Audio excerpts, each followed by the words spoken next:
এবার কিন্তু গ্রেপ্তার হতে যাচ্ছে রাফসান্দা ছোট ভাই। কারণ হচ্ছে তিনি কিন্তু অবৈধ কিছু কাজ করেছে, যার কারণে কিন্তু তার বিরুদ্ধে খাদ্য অধিদপ্তর থেকে গ্রেপ্তারি পরোয়ানা জারি করা হয়েছে। কিভাবে সেই গ্রেপ্তারি পরোয়ানা জারি করা হলো সেটি বিষয় নিয়ে আজকে এই ভিডিওর মাধ্যমে আলোচনা করব।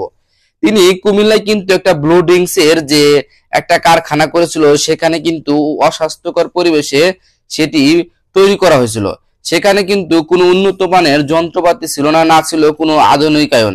সেখানে কিন্তু যেভাবে তিনি সেই ব্লু ড্রিঙ্কসটা উন্নয়ন করত, তাতে কিন্তু আসলে অনেক ক্ষতিকারক রয়েছে। তার জন্য তাকে কিন্তু জরিমানাও করা হয়েছিল। সেগুলোর নিয়ম তোয়াক্কা করে কিন্তু সেগুলোর ডিজিটাল মার্কেটিং সিস্টেম চালু করে, যার কারণে কিন্তু এবার খাদ্য অধিদপ্তর থেকে তাকে কিন্তু একটা গ্রেপ্তারি পরোয়ানা জারি করা হলো। আসলে আমাদের যে বর্তমান সময়ে যে টিকটক বা বিভিন্ন ইউটিউবার যে সেলিব্রিটি হয়েছে, তারা আসলে মনে করি সকল কিছুর সস্তা হয়ে গেছে। তারা আসলে এই যেটা প্রচার করে আমরা সেগুলোই কিন্তু জনপ্রিয়তা ভেবে অনেকটাই খেয়ে ফেলি। অনেকটাই যদি কোনো পণ্য তারা অ্যাড দিয়ে থাকে, তাহলে আমরা সেটার বিচার বিশ্লেষণ না করে আমরা সেটাই ক্রয় করি এবং বাজার থেকে কিনে নিয়ে এসে আমরা অনেক সময় ঠকে যাই। অনেক সময় দেখেন অনেক ইউটিউবার যারা মোবাইল রিভিউ করে, সেগুলো আমরা রিভিউ শুনে কিন্তু সেগুলো ক্রয় করি, যার কারণে দেখা যায় যে সেই মোবাইলগুলো বা বিভিন্ন পণ্য আমাদের তেমন একটা চলছে না। আসলে অবশ্যই আমাদের উচিত সেগুলোকে রিভিউ না শুনে আমাদের নিজে গিয়ে সেগুলোর একটা যাচাই বাছাই করে কিন্তু ক্রয় করা।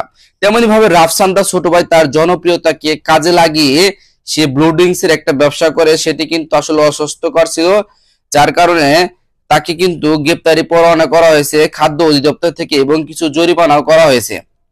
তো এখন দেখা যাক রাফসান্দা ছোট ভাইয়ের কি শাস্তি হয়। কারণ আমি মনে করি যারা এই সমস্ত অবৈধ কাজ করে থাকেন, তাদের যে সেলিব্রিটি হোক না কেন, যে ভালো মানুষই হোক না কেন, তার অবশ্যই শাস্তি হওয়া দরকার।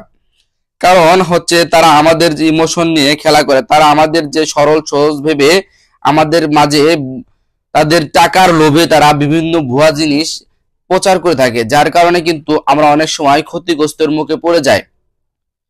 তো ধন্যবাদ সবাইকে সম্পূর্ণ ভিডিওটি দেখার জন্য, এবং ভিডিওটি অবশ্যই শেয়ার করে দেবেন যেন রাফসান্দা ছোট ভাইয়ের মতো যে লোকগুলো রয়েছে তাদের মুখ উন্মোচন করা হয়। আমরা অবশ্যই জানতে পারি যে আসলে এই সমস্ত লোককে বিশ্বাস করা উচিত নয়।